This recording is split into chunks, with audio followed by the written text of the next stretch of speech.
Wong kembar kuwi sapa Durna?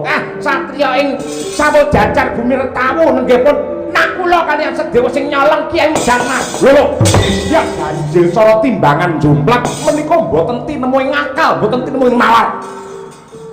Menika kaya wara. Kula saged anggagapi menapa to sebabipun Bapak Durna paring dawuh kados mekaten. Karana Bapak Durna menika pendhita pujangga kraton Ngastina, pendhitane para Kurawa. Mongko kula ngertos watake Kurawa rina wengi sing diarah mung pejahipun para Pandhawa. Menika mujudaken pambudidaya rekayasa sandhi upaya sanggit rungsip ingkang dipun tindakaken Kurawa kangge mreteli kekiyatanipun para Pandhawa lantaran dakwa kembar kemanikan. Kula mboten saged nampi kanyatan menika mboten tinemu nalar, mboten keboyaka. Nuwun sewu nggih anak Prabu Baladewa. Kula menika mboten waton ngucap ning ngucap sing ngangge waton. Ala tanpa rupa kula menika pendhita. Sing jenenge pendhita ki mapane dipundi lan ditata, dipundi pangandikane ditata resolah bawane. Yen munamuni kudu mawa dasar mawa waton. Dasaripun menapa ndika kok dakwa dhumateng aku Sedewa. Apa pancen Bathara Guru paring dawuh lamun to sing nyolong wujude Kyai Darmas menika nakula lan Sadewa.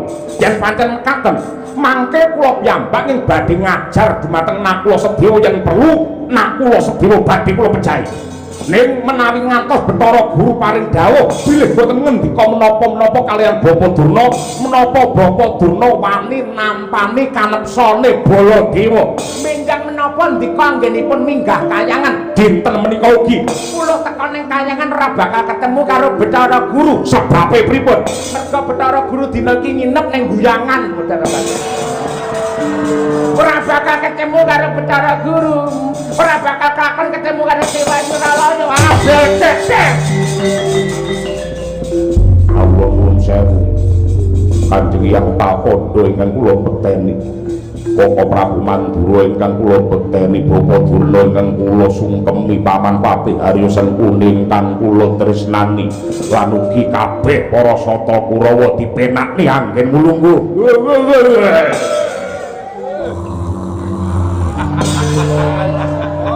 Genah iki aling-alingan cagak wis tol.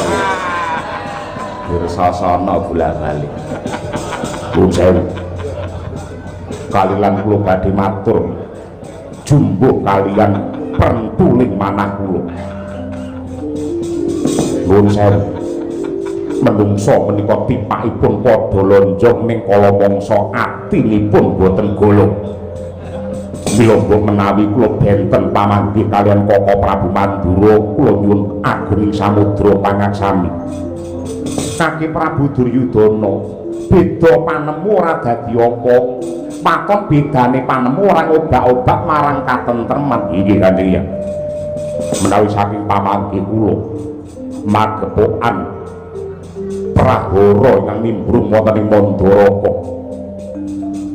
Kicalipun keris Tiramsari Kyai Darmas. Kula ngertos kalian sejarah bilih Kyai Darmas menika pusaka kagunganipun Kanjeng Hyang Resi Bagaspati ingkang dipun paringaken dhumateng Rama Prabu Salya inggih Raden Narasoma nalika semanten, lan pusaka kala wau kangge lantaran nyidani dhumateng Hyang Resi Bagaspati ngargobelah.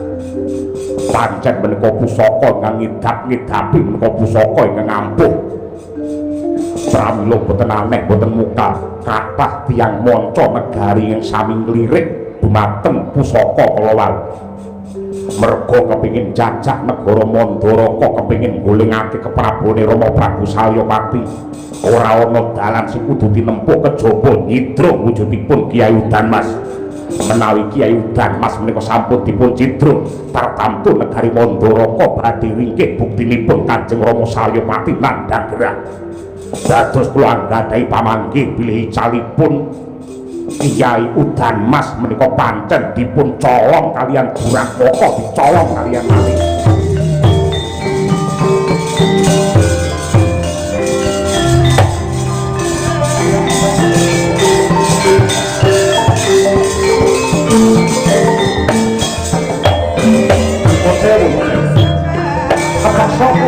Kula matur malih amargi menggawe kula pamanggihipun Kyai Prabu Duryudana menika mboten tinemu nalar. Pamanggihipun Kyai Duryudana mboten tinemu nalar. Nyuwun pangapunten. Mboten kok kon nilar totok rami babar pisan mboten. Ning menika mangke malah mbebayani menawi ngantos kedalarung-dalarung. Umantar panaliten nuwun sewu sasampunipun ical Kyai Udan Mas ing gedhong pusaka kala wau mboten wonten tandha-tandha bata tinumpuk godhong layu tapak sukune menungsa lan ugi jebole lawang gedhong pusaka. Tegese mboten wonten ingkang mratelaken ingkang ngiyataken bilih wujudipun pusaka kala wau pancen cinidra dening Duratmaka. Menika pamanggih kula nuwun sewu. Kateksa kula pun sengkuni ugi badhe nderek matur mboten kok kula murang tata dumateng Angger Baladewa mboten ning nuwun sewu maling jaman semanten menika pinter anggenipun ngapusi kalian para-para ingkang sami kecolongan kala wau. Mila mboten aneh mboten mokal mboten wonten tandha-tandha bata tinumpuk godhong layu tapak sikil lan jebole ori gedhong pusaka pancen maling sakniku sampun pinter-pinter saya meneh maling keris ora perlu teka teng gedhong pusaka saking katebian dipun serot kemawon sampun saged. Dadi saking katebian niku lajeng manekung kalian Gusti semedi ngoten mereng dipet lajeng nyerot wujudipun pusaka keris kala wau menika saged. Sami kalih sinden niku ya pinter nyerot. Ning isone yen kok cedhakan yen kok aduan mboten saged. Mila mboten kok nama kula nyangkal kalian pamanggihipun Angger Baladewa mboten ning kula ngaturaken witing klapa sak lubunipun. Maling sakniki niku sampun pinter-pinter. Pandhita Karya wangsit Dinda umpang saping kawan kutu angin ngendi nggone Miwak kaliyeng angkung Nuwun sewu yen ndak rasake pirembugan iki nek saya anget panjenenganmu ki ratu sing gedhe budayane kudune ngerti karo tata krama ngerti karo udanegara. Mula carane ngajeni karo wong sing duwe panemu yen ora tak dumuk aja mudhal gagasan. Ndak iku malah saya kesruh, saya warsuh lan saya letuh. Saiki genti kowe Pendhita Durna. Mung kowe Pendhita Durna magepokan lelakon ing Mandaraka iki piye margage kowe mudhal wawasan.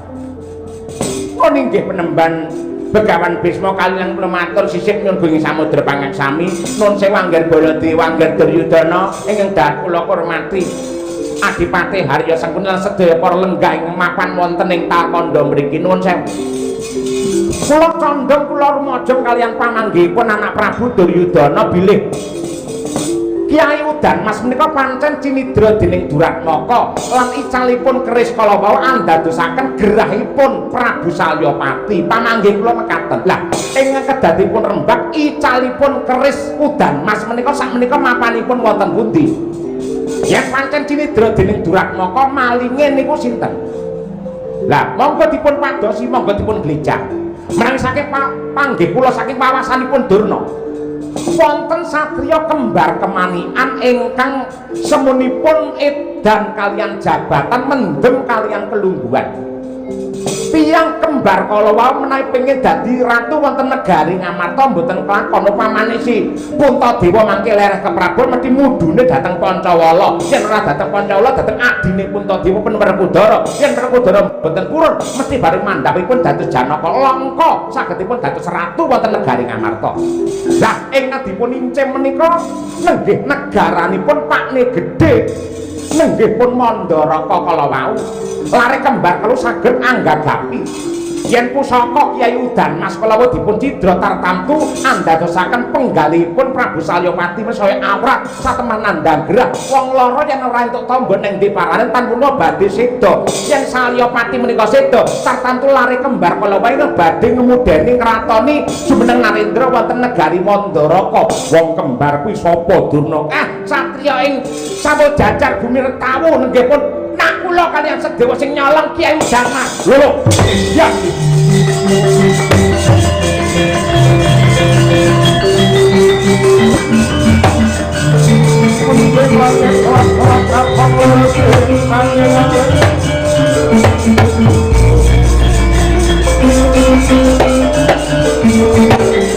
alam kandung nirmoyang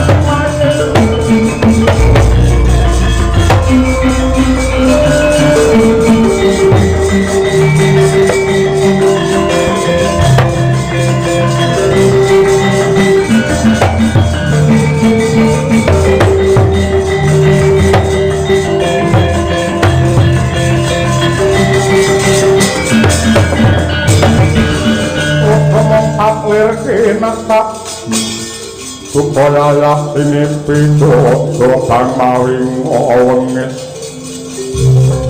netra otak nguntar antir cipet nyomang Allah cokro raupan brabak ranang kaya kembang ora awari yen kasumesta merang seketeng mukbal muruk metu kahanane balak jagat iwo batur jagat mangisuka jengkirat kaos sing manah kula sasanipun Bawadana paring dawuh bilih ingkang pami nyidra wujudipun Kyai Udan Mas lare kembar kemanikan nenggipun nakula lan Sadewa menika cara hitungan ganjil cara timbangan jumlah menika mboten tinemu ing akal mboten tinemu ing nalar menika kaya wara kula saged anggagapi menapa to sebabipun Bawadana paring dawuh kados mekaten karana Bawadana menika pendhita pujangga kraton Ngastina pendhitane para Kurawa mongko kula ngertos watake Kurawa rina wengi sing diarah mung pejahipun para Pandhawa menika mujudaken pambudidaya rekayasa sandiupaya sanggit rungsip ingkang dipun tindakaken Kurawa kangge mrepeli kekiyatanipun para Pandhawa lantaran dakwa kembar kemanikan kula mboten saged nampi kanyatan menika mboten tinemu ing nalar mboten kebayangkan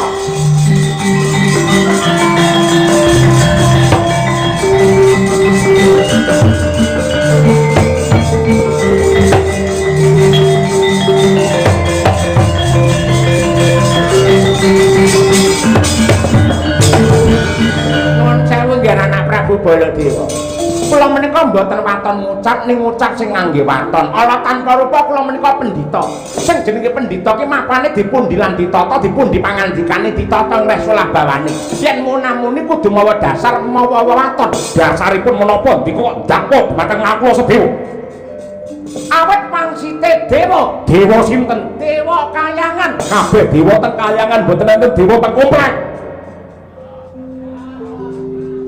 maksud bukti apa Betara Guru ing Kahyangan Suralaya Betara Brahma ing Kahyangan Argadana Betara Indra ing Kahyangan Kaindran maksud baraken Suralaya Sang Hyang Betara Guru sing paring dawuh kaliyan Durna paring dawuh pripun paring dawuh dumateng kula bilih ingkang paningi nyidra wujudipun keris Kyai Udan Mas mboten-mboten saged kejawi namung nakula lan Sadewa saestu Betara Guru paring dawuh mekaten saestu nggih yen pancen mekaten nuwun sewu sedaya katuran pinarak ingkang prayogi sampun ngantos jengkar saking papan daya-daya kula badhe nyuwun pamit anggen anak Prabu Baladewa badhe ten pundi nyuwun pamit badhe munggah kayangan pundi Suralaya yen teng kayangan lajeng napa badhe nyuwun prisa kaliyan Betara Guru apa pancen Betara Guru paring dawuh lamun to sing nyolong wujude Kyai Udan Mas menika nakula lan Sadewa yen pancen mekaten mangke kula piyambak ing badhe ngajar dumateng nakula Sedewa yen perlu nakula Sedewa badhe kula pejahi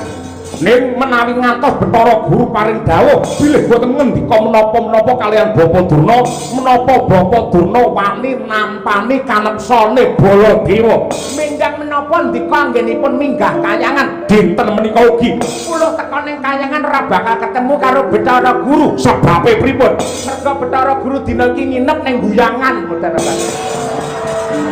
ora bakal ketemu karo Betara Guru ora bakal kelakon ketemu karo Dewa Suralaya abecek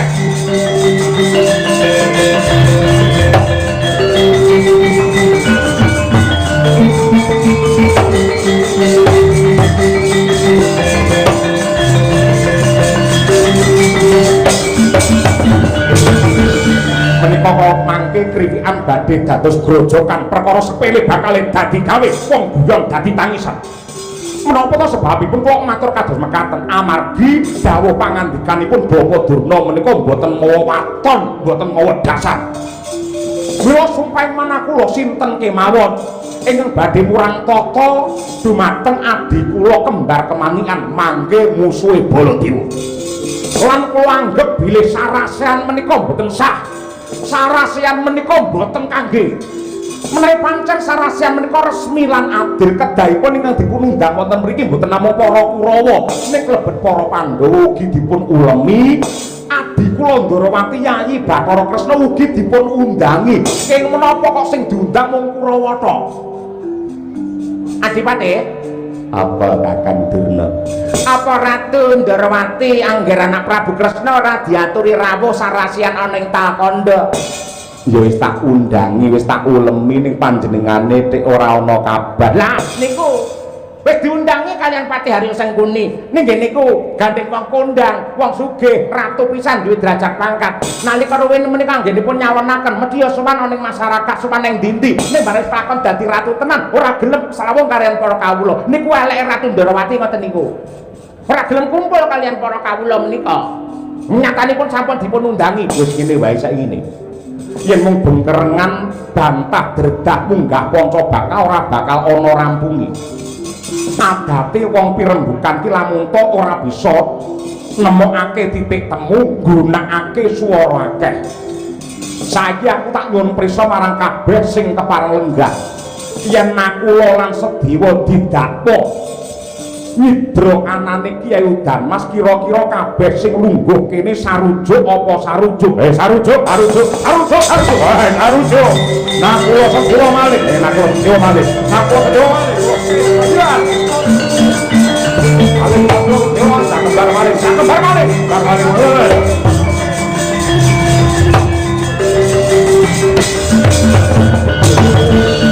menika saya lucu tur sanget yang nganggo tembunge mentereng ngangge voting ngangge swara anyong dumateng Bapa Durna sebab napa sing teka teng mriki Kurawa tok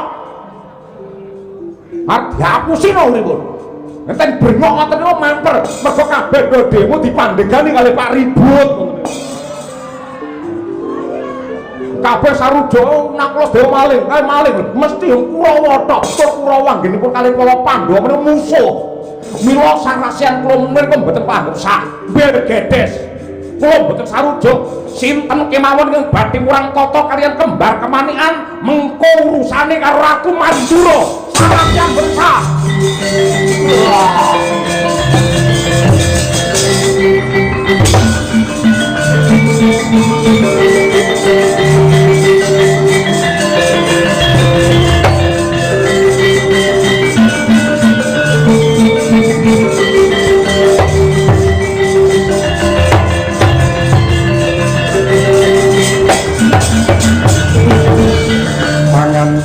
kuning angin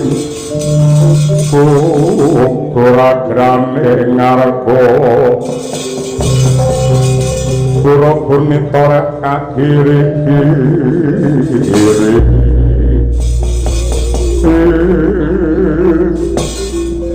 nuwun sewu Kanjeng Hyang Pawondo gandeng sampun wijang gamblang cetha pratela bilih ingkang wani nyidra wujudipun pusaka udan mas mboten wonten sanes kejawi namung satriya kembar kemanikan Nakula lan Sadewa kula badhe mrentahaken para saka Kurawa supados ningkes bondo tanganipun Nakula Sedewa badhe kula paringi paukuman yen Kurawa sing makarti ngibarate gaman iki mengko kelandhepen Duryudana aja Kurawa sing tumandang ning sing ngadili Nakula Sedewa ya dulure dhewe wae apike lelakon iki dipasrahake marang si Arjuna mula prayogane Janaka diundang men teka ning Talkanda kene sarana diputer giling utawa matek aji pamelih Durna wonten dawuh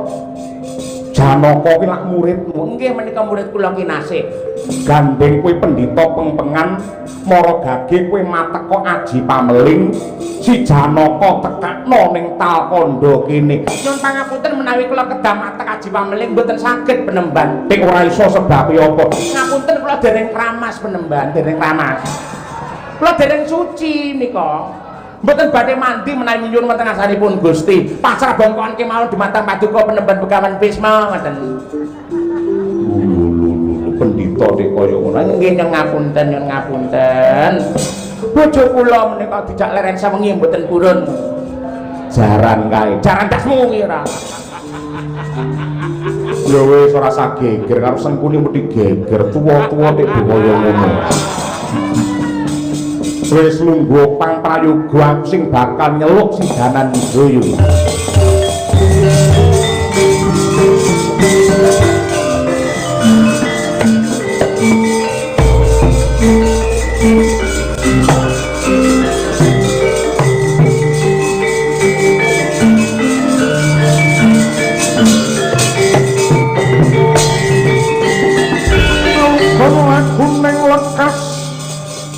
Oke palino ting idung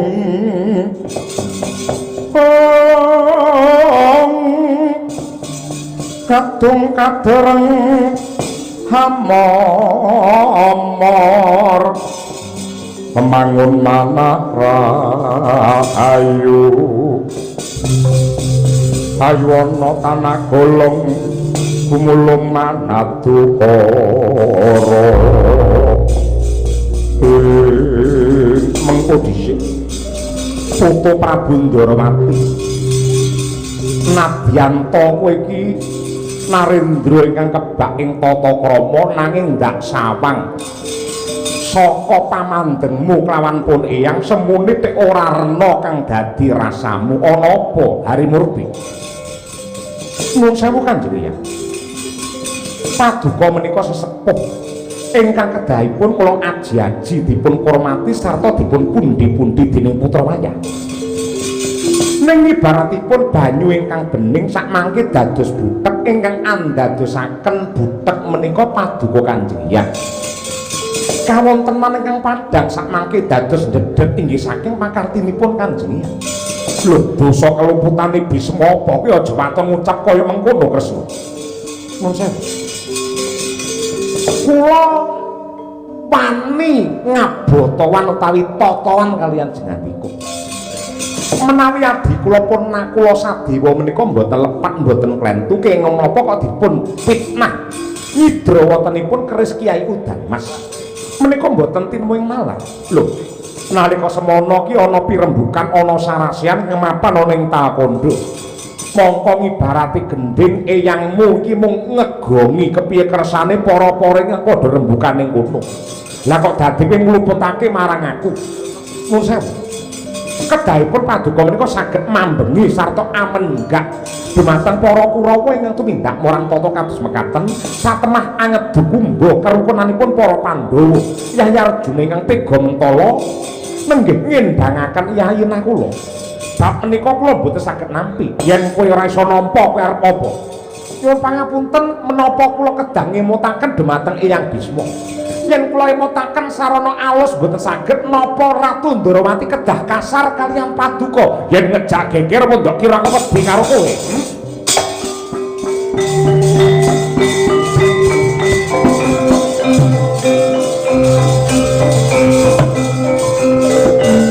Ayo, papak sing bener.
Pendeta Kakondo bicara.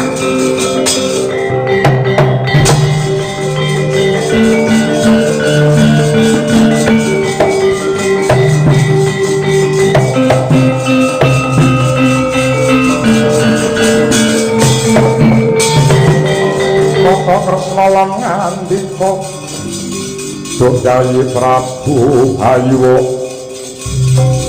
sungkawing tias mring solaing rinira wae ladalah jagat Dewa Bathara ya jagat Pangestupa bareng ngetokke pengiram-iram kanthi nibakake daya kekuatan panggetak malah padha karo miyak marang wadimu ing atase penemban Bisma tek ganjil kaya mengkono. Aku bisa maca sapa to sejatine kowe. Yen ora tak musuhake iki moka rampung perkarane.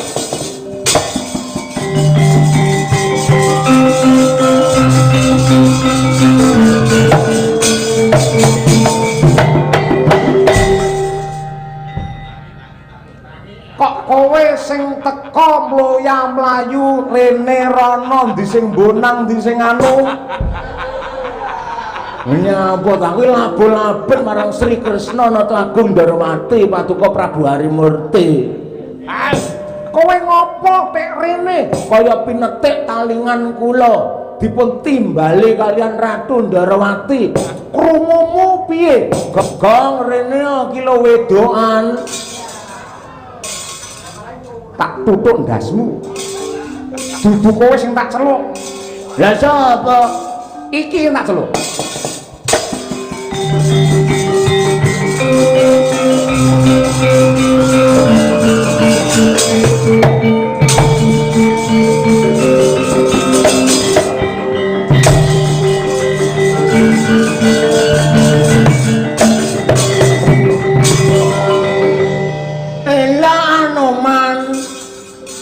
Kowe teko kene, Man. Ya kabare lara untu mboten. Wis sehat. Ampun, mboten nate sakit paja kula menika. Syukur-syukur. Piye kabarmu? Ya. Yahene meksa ngedek Ratu Ndarawati. Ya. Kabarmu piye, Man? Ya ampun suwe ra ketemu e. Nggih. Mboten wonten sambi kala setunggal menapa. Sehat ya? Inggih, sehat. Bojomu kae? Ya.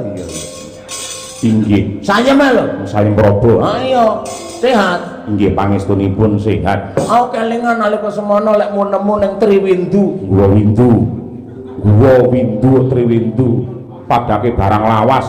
Lah seneng malah sing lawas-lawas kuwi. Anakmu? Ya. Nggih Purwaganti. Aku arep takon lali kok jenenge Purwaganti lho. Niku lairipun anyarengi gantosing jaman saking jaman Ramayana nganti jaman Mahabharata. Mila naminipun Purwaganti. Kaya ngono kuwi. Ganti rugi. Ya. Mboten ki namung Purwaganti. MSN. Mboten kangge niku. SNI. Oh, helm niku ora.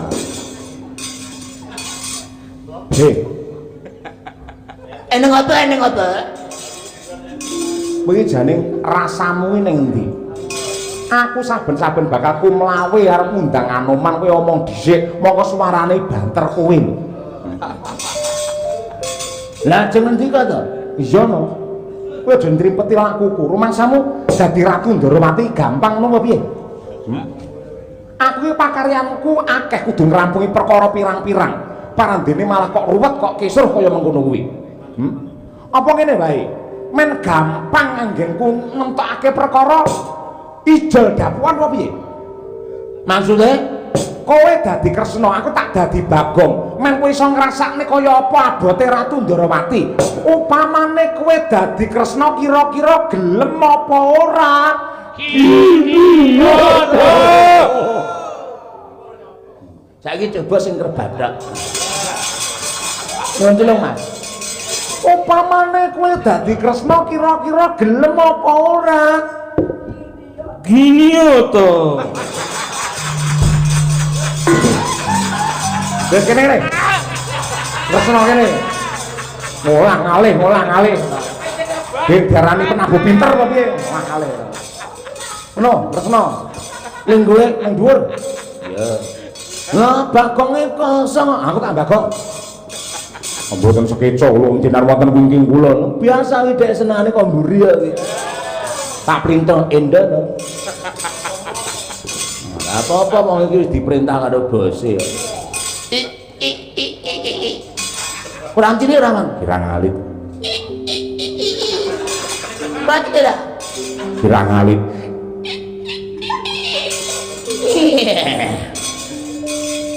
Ngilah yang ngawikna mastuna masidam sekaring bawono langgeng bela dalah babar pisan ulan juga mono pendito kendali sedaya kuwi kowe Anoman ya sembrono Senggono. oh iya senggono pada becek ketitik ala ketara Anoman Lha kula mangsuli kados pundi? pada becek Inggih, mboten sami kula setunggal menapa. diprayogane anggen mulungga ya Man.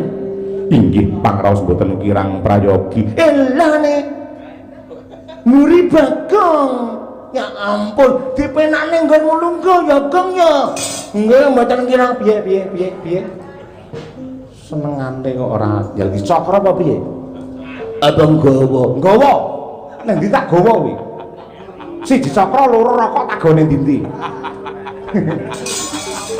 endi iki ya ampun kok kegila-gila dek kaya dulanane anakku iki monter-monteran ngelek kualat aja aneh karo cokro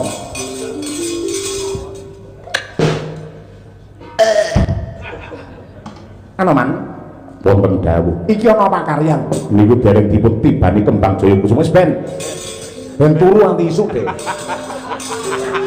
jangkrik ora nek sing gugat turun nang bus akhire mulih dhewe kok kandange mepsa aku lho uripno wis ben nganti isuk ben ngono terus ora kae penembang Bisma kae pek semune ana bab sing rati nemu nalar nibake daya panggetak yang ngedap-ngedapi mula aku ngundang kowe kuwi ya mong kowe sing iso ngrampungi kersanipun mungsuh melawas jedul saka kuburane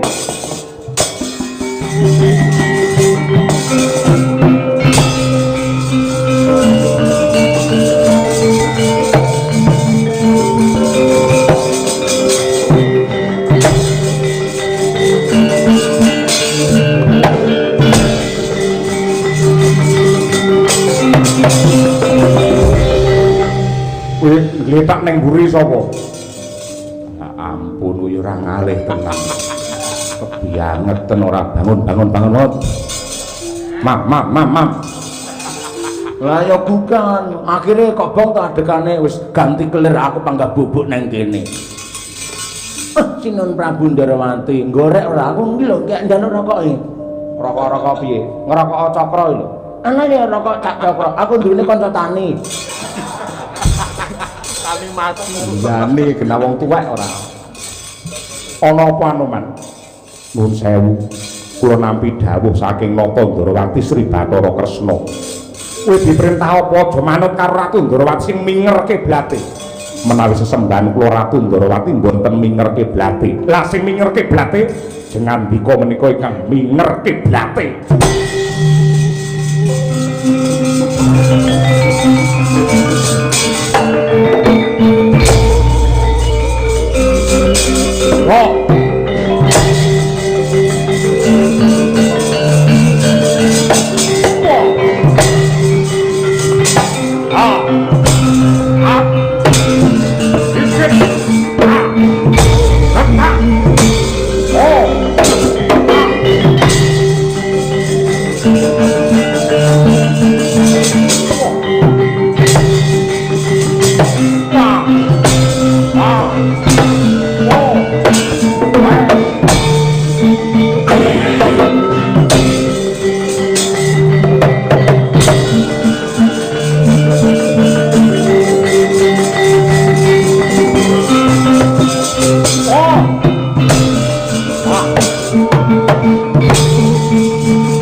mudar-mudar Hanuman biyen ora bakal aku mati yen kowe isih jedul saka kuburanmu Dasamuka. Apa abang?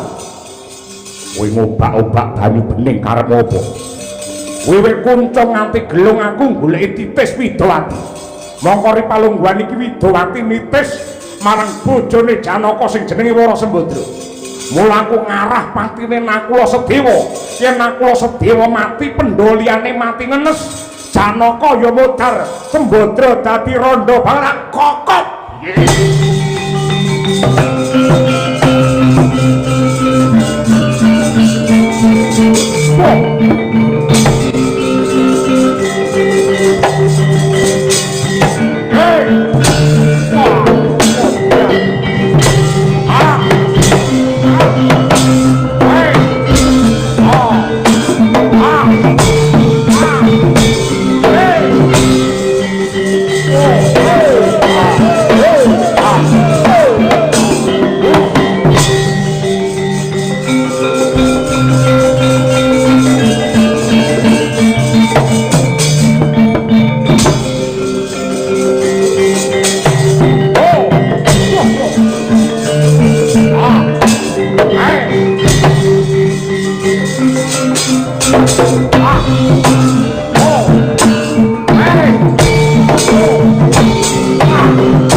Biyen nganti saiki ora nate aku menang tanding karo Hanuman. Yo.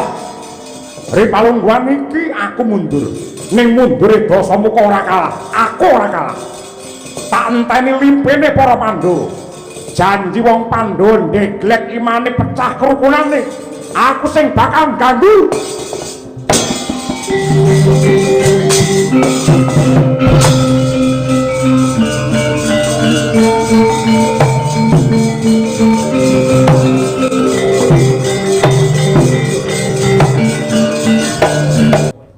Iki putuku ing Sawojajar ya kuwi Raden Nakula. Padha winantu Basuki lan Raharja anggenmu Prapta Nakula. Nggih Kanjeng Hyang. Awis saking berkah pangestu Paduka wilujeng nista langgen kula sowan sembah pangabekti kula kunjuk sandhep cenila Paduka Kanjeng Hyang Talkondo. Iya ndak tampa gawe bombong ing rasa. Nun sewu kalilan kula nyuwun katrangan awit bingung karo sing manah kula anggen kula nggagapi satemah gugup mulat dumateng lelampahan ingkang kababar Ripalungguhan samangke. Sebabipun menapa kok Paduka Kanjeng Hyang lenggah mapan wonten ing Gunung Tidar? Kula mergo aku nyawang swasana ingkang kebak prihatin ingkang nimbrung ana ing negara Mandaraka. Ya kuwi magepokan kelawan ilangi pusaka kraton Kyai Udanmas ingkang disusul kelawan grahe Ratu Mandaraka ya kuwi Prabu Salyapati satemah ana krenjeting rasa ceceking pamikir anggenku angesti marang Gusti nyuwun marang wewenganing pangeran supaya paring sih nugraha ambirat wujude pedhut ingkang nglimputi ana ing Mandaraka. Lah ya kaya ngono kuwi ingkang ndak esti mula munggah ana ing Gunung Tidar kene Mahasingasamun supaya enggal antuk trontonging pepadhan. Sak banjure kok Nakula banjur sowan ana ngarsanipun Hyang iki sing ndok kersakake piye lan ana pawarta apa? Aduh. Kanjeng Hyang. Nuwun pangapunten kula mboten ngertos dumateng lelampahan menapa-menapa lah kok dipun dakwa anyidra Kyai Tilamsari nenggih Kyai Udanmas.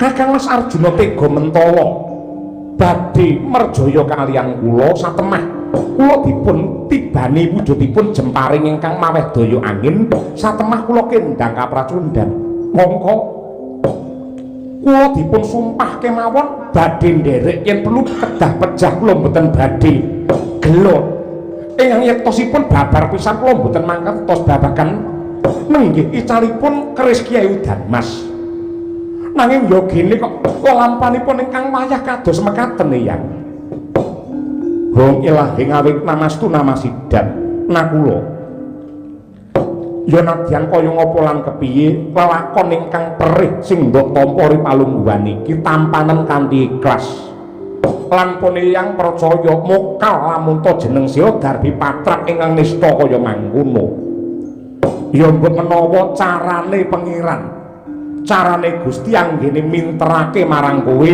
ngrabuk lawan kowe gembleng marang jiwa kautamanmu kudu mawa pandadaran ingkang kaya mengkene merga pacoban sing ndok tampa iki ora kok jeneng pangeran iki banjur serik lawan nakula ki ora ning iki mujudake tandha katresnane Gusti kelawan jeneng sira mara gagiri palungguhan iki telitinen utusane Gusti iki lak ya titah sing ditresnani kelawan pangeran ning mara gagi sinaunen endi utusane pangeran sing mulus kepenak uripe racake rina wengi tansah nampa pandadaran lan uga pacoban saka Gusti tanpa beda kelawan jeneng sira nakula kapan bocah kuwi gelem sinau lamun ta ora ana ujian kapan bocah kuwi gelem ngati-ati lamun ta ora tiba luwih dhisik ya semoga-moga lelakon iki malah dadi pancadan kanggo srana anggugah marang jiwa prawira tumraping jeneng sira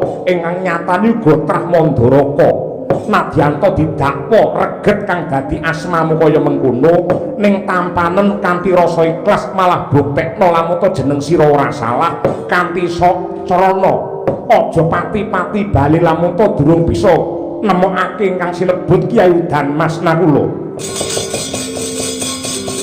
Ler Kartika Panjaresa Tumilak Madana kengis Pangasabining kusuma memayu waloyeng negeri Kraitanen timen ngrabo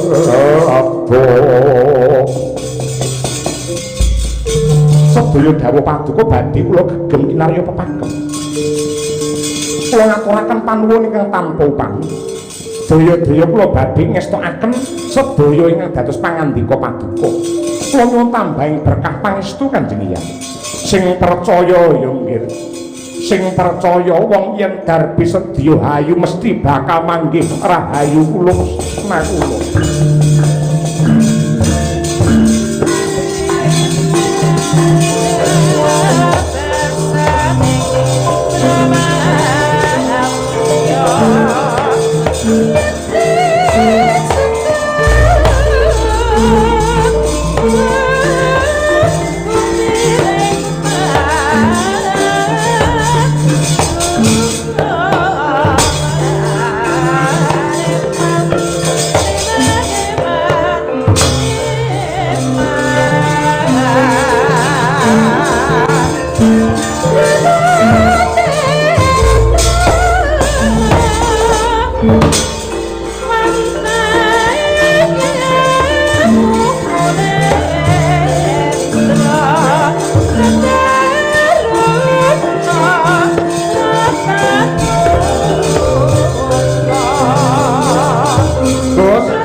Semobang haruna kadinetraning uga rapuh sabaning kukila ring kanegara saketer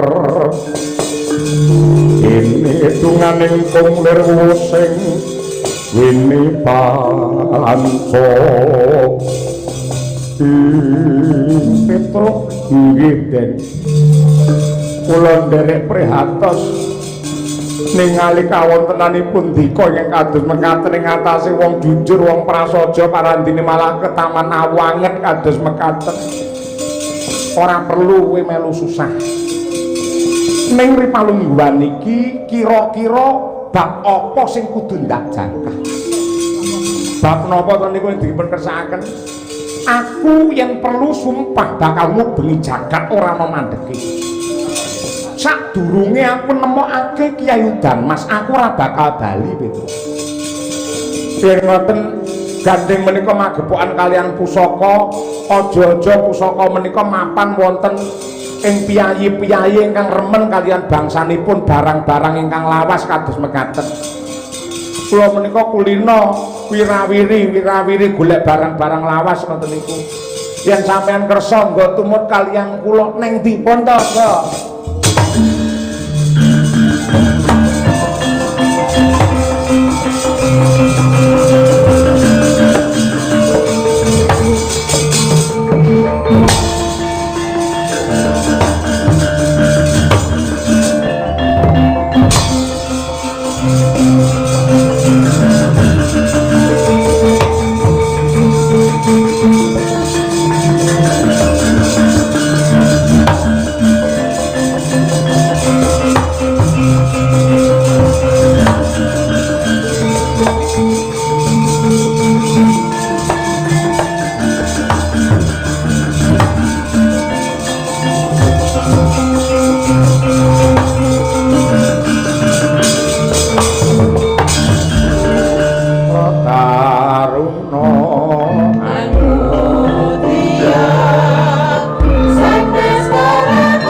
mriki menika sanggar inggih sanggar apa naminipun sanggar asih prana panjenenganmu ki sapa inggih nami kula pun Panji Pamungkas inggih jengandika sinten Raden ditepungake iki putra Ratu Mandaraka Rukmarata kang dadi kekasihku. Manut kabar sing sumebar warta ingkang rata jare panjenenganmu kersa mundhut barang-barang lawas utawa pusaka-pusaka sing duwe daya ampuh kanggone sing percaya. Inggih, kula mboten namung nuwun sewu numbas nanging pami wonten piyai kang ngersakaken badhe mundhut pusaka menika waton cocok reginipun tartamtu badhe kula aturaken amargi kula menika peranganipun menungsa ingkang tresna kalian barang-barang lami kados mekaten. Iki ana barang tur ora sembarang barang ning iki pusaka pepetingan Mandaraka. Iki wujute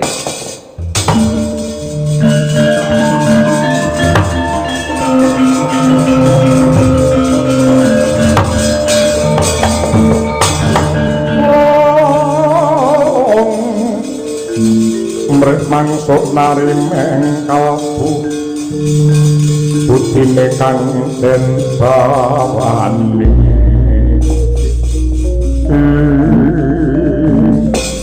mangke rumiyin menawi boten lepat ingkang dados pamawas kula menika Kiai Tilamsari ingkang pamoripun udan Mas ya pusaka kraton Mandaraka manut dongeng menika lak pusakanipun Sinuwun Prabu Salyapati ya aku anake tak dol nek kowe kok disade pusaka kraton tek disade menika badhe kangge napa tak nggo mendem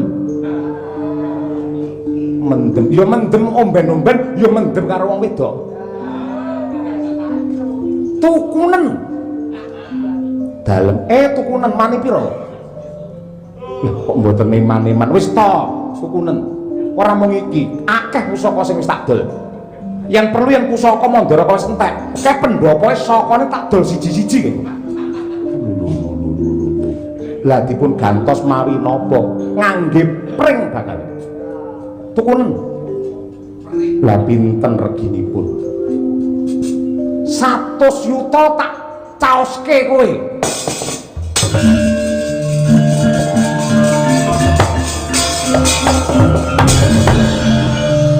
menawi semanten kula mboten gadah wanimu pira nun sewu menika nembe sepen saya ulang ngajeng menika malah saya sepen mboten wonten tiyang ingkang pados wujudipun barang-barang kados mekaten mila menawi pareng menika kula tumbas sedasa yuta lho aduh men kok 110 iki lho kok rumangsamu tuku tahu bulat mau ya 10 lho lah gadah kula nggih namung semanten kok wis ngene tak dunke 80 mboten gadah kula nggih namung sedasa kowe munggah kok mboten saged ya wis aku tak medun ning kowe munggah 50 ngono piye mboten nggih namung sedasa aku wis mudhun iku ora gelem munggahi karemu piye 30 yen pareng 15 yuta kula tumbas tak longke kowe yo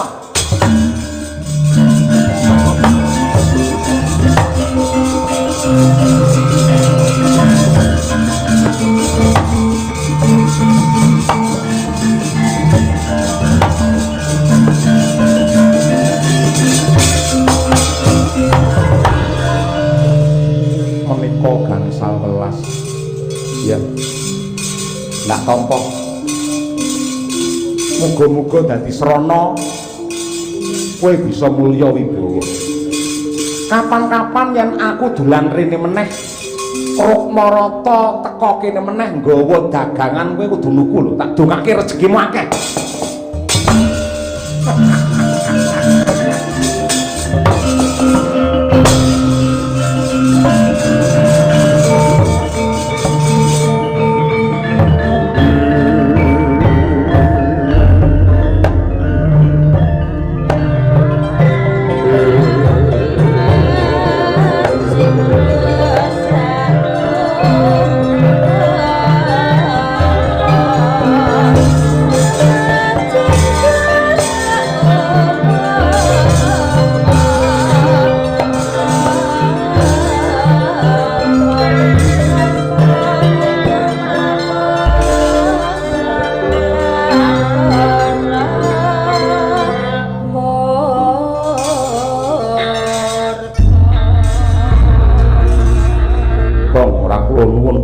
budus ngono. Iki lho sawangan ki lho masalah gamelan pirang-pirang set nang kene ditumpuk iki lho. Nuwun sewu napa ngriki nggih gaden? Mboten. Musa gamelan kaya ngene apik-apik ngoten ya Allah. Jan uduh karepe dhewe. Niki wayang bomo niki prada. Nggih kaya ngerti mau dicantane ning gedhek kaya maneman kaya ngene bomo cara nggen kula jenenge bomo encik apike ora umum ngene anggere metu biasane ngoten niku wah jan elok temenanan iki wayang iso ubah dhewe to, Tru? Lah kene nggih gawat ora kaya ngono kuwi ora. Ya ampun iso medeni kaya ngono. Wah, ora. Kok iso guneman kaya ngono apa ngemut radio? Mboten. Pancen kala mangsa barang-barang lawas menika anggadhahi daya ingkang ngedap-ngedapi kados mekaten. Wah, juh. Ilah. Kaya ngono kuwi. Nuwun sewu menika sinten? Inggih. Dipun tepangaken kula panunggalanipun para Pandhawa, nami kula pun Nakula. Jeng andika, inggih nami kula pun Panji Pamungkas ingkang lema wirawiri sinten? Aku Panji Tengkorak. Panji Tengkorak. Lah kono Panji kok Duh, masalah Panji senane dolanan ula-ulane gedhe-gedhe kobra barange, Tru. Kudu iki beda ngawur ora. Lah wonten kersa menapa kok tindak mriki? Nuwun sewu.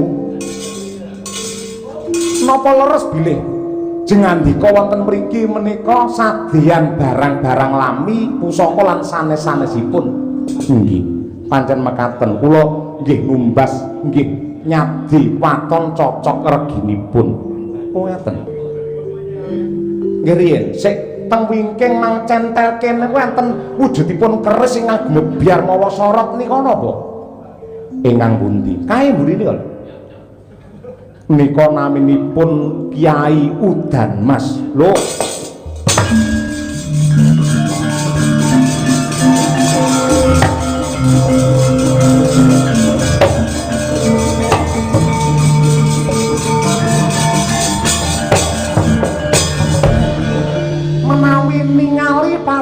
Saged kemawon ning menika mboten kula sadi.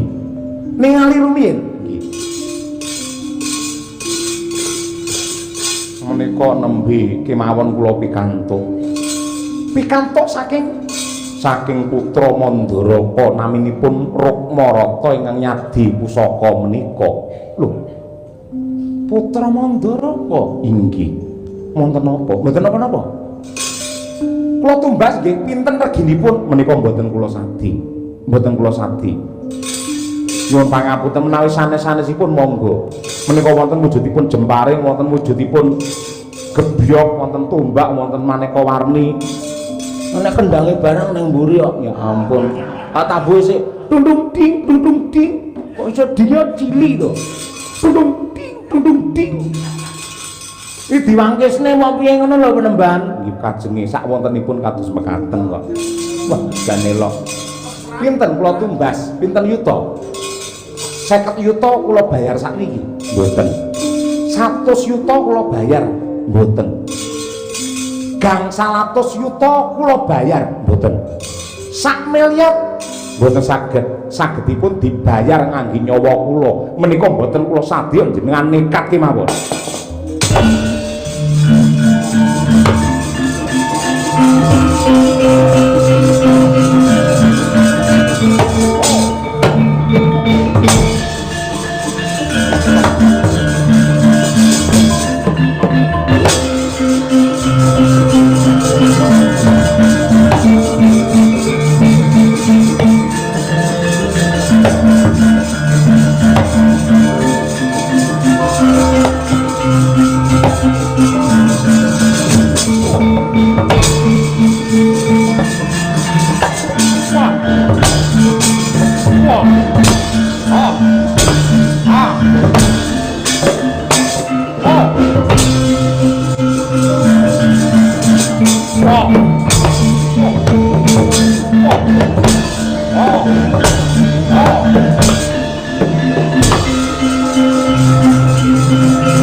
Babar pisan ora nduga mono.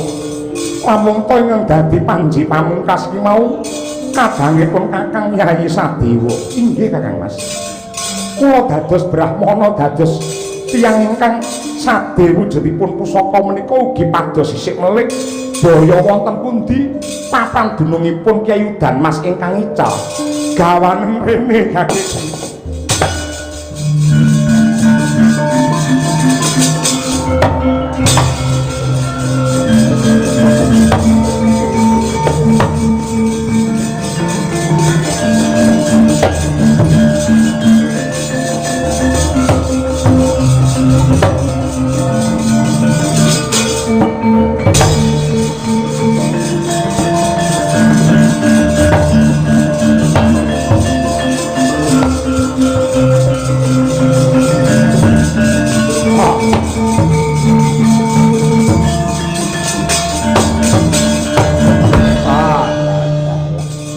syukur bagi 1000 sekethi jumuru diniri palungguhan iki bocah kembar bocah lolo nadyanto kebrangas lelakon sing abote kaya mengkono parandene bisa mbuktekke karo wong sak jagat lamun to jeneng sira ki gedhe tanggung jawabmu sanadyan wis mapan ana negara Ngamarta parandene gandeng Mandaraka ki negarane leluhurmu biyen mula kowe isih cawe-cawe tumrap karahayon lan keslametan negara Mandaraka. Ngono nggih Kanjeng Hyang. Ripalungguhan iki ayo ndak kanthi marang Mandaraka. Muga-muga baline udan mas dadi srana. Paloyane ya kuwi wakamu Saryapati.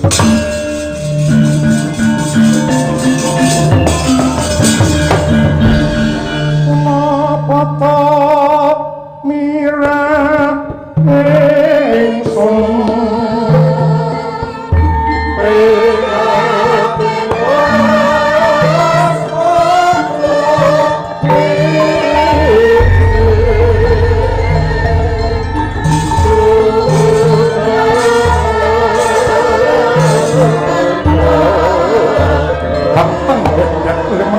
jagat ing Mandaraka negara Kaprawasa kinggih sampun pinten-pinten candra parandene madal saliring sada hanenggih Nata Agung Prabu Salyapati ingkang nandhang ruga sanadyan ing garwa nenggih Dewi Pujawati ya Dewi Setyawati tansah sumandhing parandene tan bangkit anggugah dumateng kasantosan Prapanira Resi Bisma miwah satriya kembar kaya-kaya dewa ingkang paring usada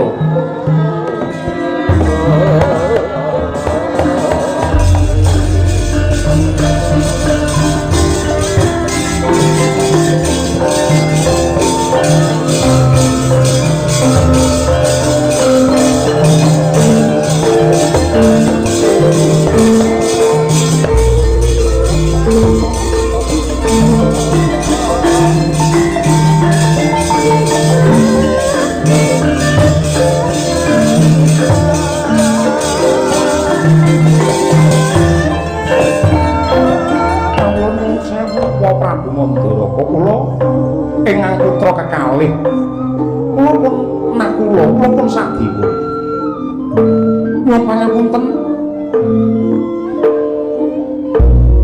awit saking pangestunipun para sesepuh lan pinisepuh kula saged manggihaken wujudipun Kyai Udan Mas lan nyuwun pangapunten supados lampan menika boten mung sawangsul lan ambal-ambalan dumados wonten Mandaraka kepeksa kula bloko Kyai Udan Mas dipun sadhe kaliyan ingkang putra Kakang Rukmarata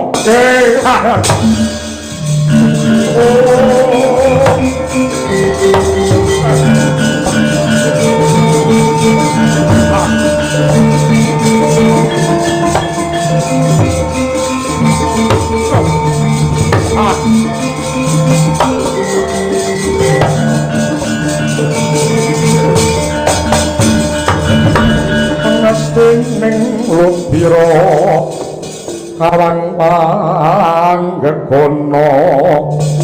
pang sumirat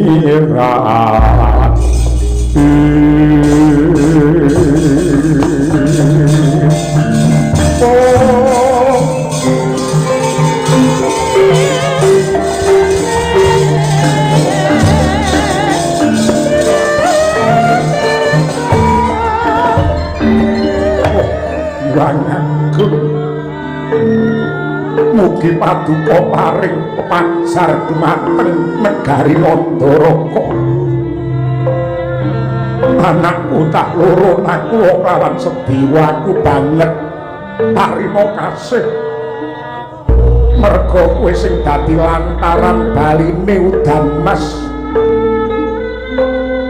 kaya didodhok atiku wis ambyar buyar panggayuhku mergo aku di anak lanang loro Buris rawa karo Ruparata sing nyatane mrucut saka gendongan luput saka kudangan.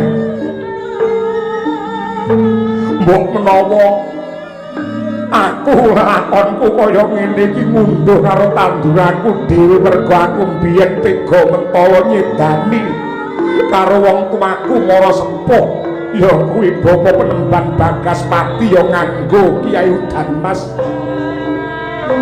Karma sing tak tampa lakone kaya mengkene. Pun sewu. Menawi saking pandheba kula mboten mekaten karana tiyang sak jagat mangertos bilih anggen paduka nyedani dhumateng Eyang Bagaspati menika nyektosipun sampun dados kersanipun Eyang Bagaspati ingkang ngersakaken dipun untapaken wonten ing kasuwargan langgeng. Pramila kula suwun kanthi sanget sampun ngantos hanenutup diri mangke menawi tiyang menika bingung bilung-bilungan jibet-bebet ing penggalih tartamtu jengandika mangke tebih saking kuwarasan mboten saged santosa lair batosipun kok.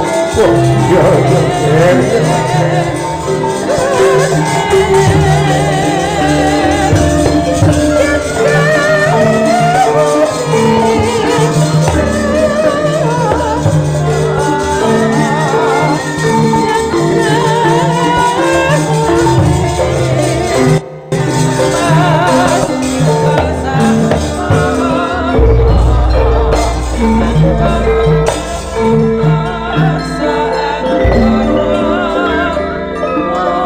mengkoto anak Prabu Salyakati pun bapa takondo ingkang prapta ning Prajamu Mandara kok ngertenono wong kuwi nandhang gerah wong kuwi nandhang lara kaya jeneng sira ngono kuwi yektine carane pangeran anggone nyuda utawa ngilangi lan ngurangi dosa-dosa sing wis dilakoni biyen.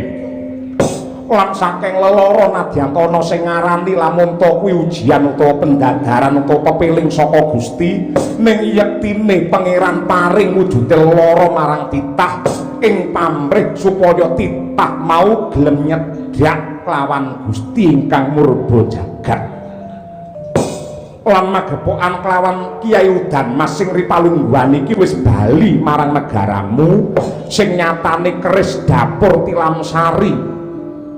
Yektine ana sing duwe kapitayan lamun ta Tilamsari sapa wae sing anggaduh Tilamsari uripe bakal tentrem kebak kamulyan yen bebujuan bakale uripe atut runtut keruntungan nganti bagya mulya. Ewadene pamor Udanmas awujud tetes sing banyu kencana utawa kuning ingkang ngumpul lima-lima. Wong sing duwe keris Udanmas bakale gedhe wibawane murah rejekine upamane dodolan ya diparingi laris nyambut gawe apa wae sarwa untung kebak ing kabegjan. Nanging yektine kuwi mau minangka srana kuwi mau minangka piranti saka Gusti merga kabeh tekliwering kahanan ingkang dumadi ana alam padang sing nemtokke dudu apa-apa lan sapa-sapa ya mung Gusti ingkang Maha Trisna Salya.